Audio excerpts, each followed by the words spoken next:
एखाद्या मोठ्या रेसिपीचा shorts video बनवायचं म्हटलं की जरा अवघडच जातं, कारण त्या रेसिपीमध्ये भरपूर स्टेप्स असतात आणि त्या स्टेप्स एका मिनटामध्ये सांगणं जरा कठीणच जातं आणि सांगितल्यास तर ते प्रेक्षकांना कितपत कळतील याचा डाऊटच असतो. त्यामुळेच या रेसिपीचा व्हिडिओ तुम्ही माझ्या चॅनलला पूर्णपणे पाहू शकता. आपण इथे ड्रायफ्रूट्स लाडू बनवत आहोत. ड्रायफ्रूट्स लाडू बनवण्यासाठी सर्व ड्रायफ्रूट्स घ्यायचे, ते छान तुपावरती भाजून घ्यायचे. त्यानंतर खोबरं मी इथे वापरलेलं आहे, तसंच खजूर देखील छान भाजून घेतलेला आहे तुपावरती.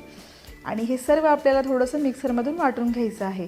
मी हे लहान बाळासाठी बनवते म्हणून मिक्सरमधून वाटून घेतलं. तुम्हाला घ्यायचं नसेल तर तुम्ही तसंच वापरलं तरीही चालेल. त्यानंतर मग खजूर मिक्स केला, गूळ मिक्स केला आणि सर्व मिश्रण अगदी व्यवस्थित मिक्स करून घेतलेलं आहे. मग त्या मिश्रणाचे असे छान असे लाडू वळून घ्यायचे. लाडू अगदी सहज वळले जातात. चला तर मग रेसिपी आवडली का? आवडली असेल तर चॅनलला सबस्क्राईब करायला विसरू नका. धन्यवाद.